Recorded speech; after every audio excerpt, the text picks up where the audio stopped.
kay Bato de la Rosa, mga kababayan. Bato de la Rosa versus Benny Abante, no? Oh. So, ito Si Bato kasi kung ano-ano ho ang pinagsasasabi, no? Sa Quad Committee, sa Kongreso, mga bossing. Hindi na lang humarap, hindi na lang harapin yung mga katanungan at sagutin ho para ipamukha sa ating mamamayang Pilipino na meron talaga silang kasagutan. Hindi yung pinupolitika lang kami niyan eh. Wala namang katotohanan. Paulit-ulit, walang katotohanan, walang katotohanan yung sinasabi ng Quadcom pero ayaw naman ho nilang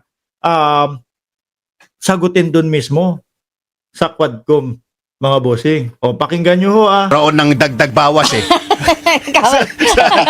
Thank you, Mr. Chairman- Chair. Good morning. Happy Chairman New Year Benny, po. Happy New Year. Good Oo. morning.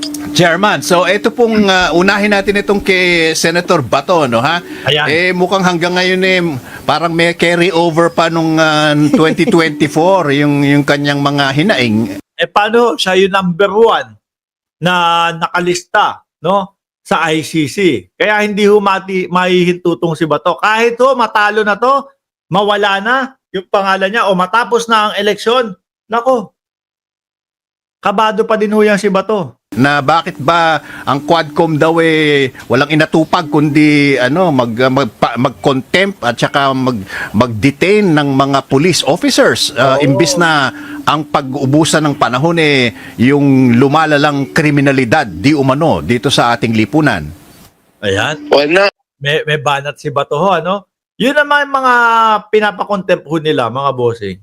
No? Kasi halatang halata naman na pinapaikot. Halatang halata na ayaw lang ho sagutin kasi mapapanagot yung mga bossing nila. Iniiwasan nila yung mga katanungan ho.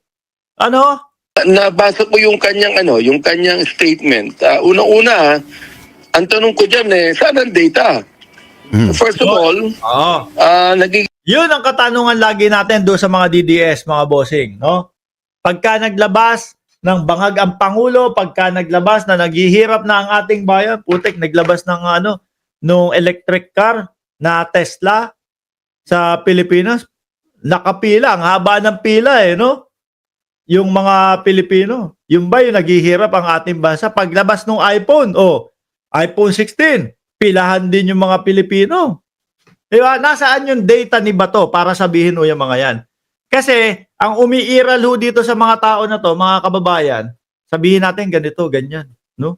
Pagka naghanap na lang ng ebidensya, wag na lang natin pansinin. Ganun ho, mga bossing. Kasi wala silang ipapakitang ebidensya. curious ako, no? Sapagkat si Senator De La Rosa hindi nagbibigay sa atin ng data or statistics Wala. upang suportahan ang kanyang assertion na talagang there is a prevalence of crime. Ganyan ho ang estilo ng mga DDS, mga kababayan. Sasabihin ko kung ano yung gusto ko sabihin, hanapan mo ng ebidensya, walang ipapakitang ebidensya. Wala. No? Ibig sabihin, ampaw. In the country. Saan yung data niya? Kinukumpara niya nung panahon ng dating administrasyon. Alright. Pero alam nyo, the Philippine National Police in November reported na merong 13.51% drop in index crimes in the first 10 months of 2024 from the same period the previous year. So ay gusto kong malaman sa kanya ano ang kanyang data tungkol dito. So therefore, Data-datahan lang po nila. Sila-sila lang po, no? Mahula-hula. kung ating ikukumpara yung administration's data from the PNP, nagpapakita ito na across the country, merong 61.87% in the first 2 years of the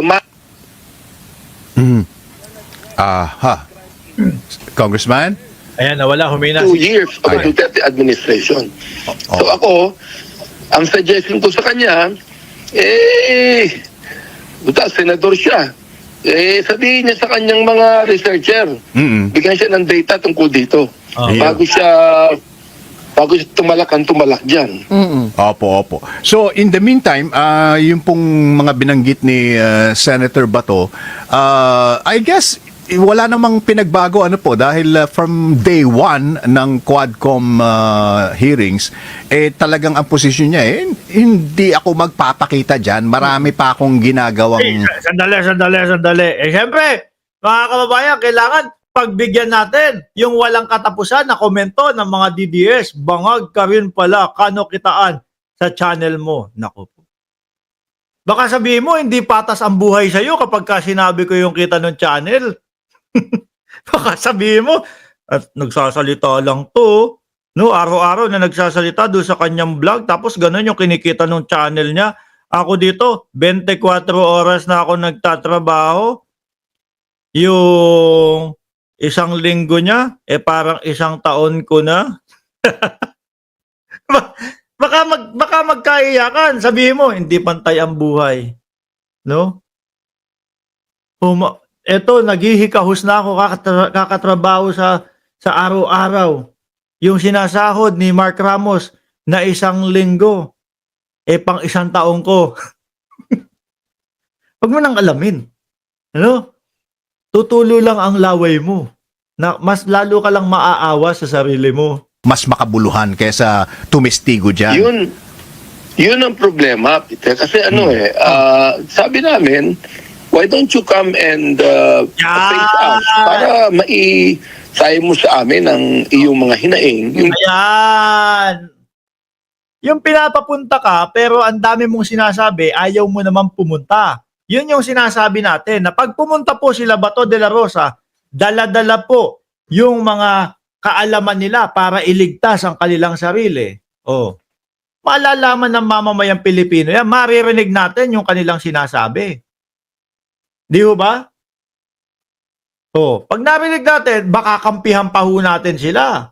Pero wala ho Inuuna, yung pagkauro ng kanilang yagbols, yung pagkaduwag ho doon sa Quad Committee. Di ho ba? Siguro, naghihintay lang ho itong sila Bato de la Rosa, mga kababayan. Nung pagkakataon na i-post ulit ng Congress na cancel po ang hearing kay Bato de la Rosa dahil sa ganito, ganyan. Tapos biglang magmamalaki sila, "Uy, pupunta kami!" Bakit nyo kinancel nung nalaman nyo pupunta kami? Ganyan ang style ho ng mga yan. Nakita nyo yung ginawa nila Panelo?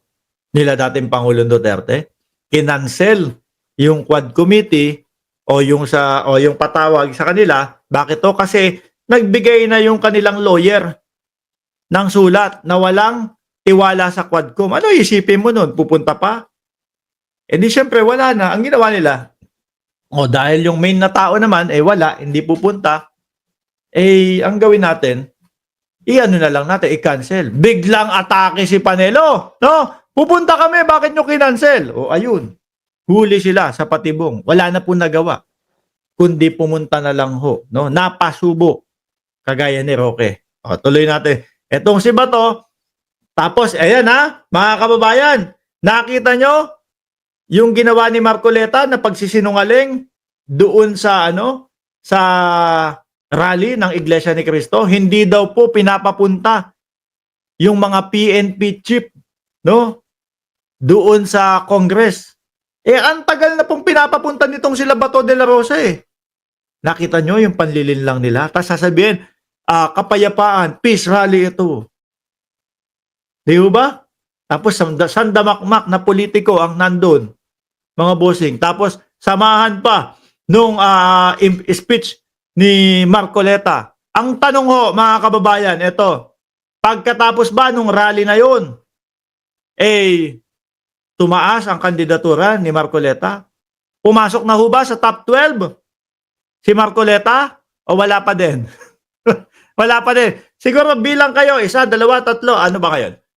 January, February, March, no? April. Bandang mga April ho, makakarinig na tayo kay Marcoleta. Atras na ho yan sa pagtakbo sa pagka-senador. Dahil bakit? Wala.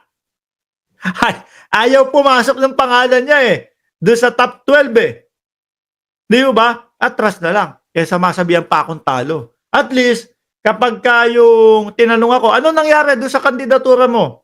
Hindi ko sasabihin, wala, talo ako. Sasabihin ko, wala kasi may problema ako sa kalusugan ko No? Kaya iniurong ko, hindi ako lumaban diretso. Umatras ako. Dahil daw sabi ng doktor ko, dahil daw sa kalusugan ko. Ganyan ang mga magiging niyan, mga bossing. Ganyan ang magiging mga estilo niyan. Di ba? Tuloy. Pag nanais mo, hindi pupunta ka sa media, sinasayo mo yan. Oo. Mas kasi ayaw niya kasi na magsasalita siya sa Quadcom under oath Oo. Tapos nagsasalita si Bato, si Munggo, under oath. Wala po kaming kinalaman o alam diyan sa reward system. Biglang ipapalabas po yung interview ni Bungo tsaka ni Bato. Pinapaliwanag, 500,000 buhay. 1 million tegi. 2 milyon ng laban. So, plak. Ano pa sasabihin dun ni Bungo? Di wala na. Hinto na, tameme na, tulala na. Yun ang iniiwasan nila sa Quadcom, mga bossing. Yun ang kinatatakutan nila, mga bossing. No?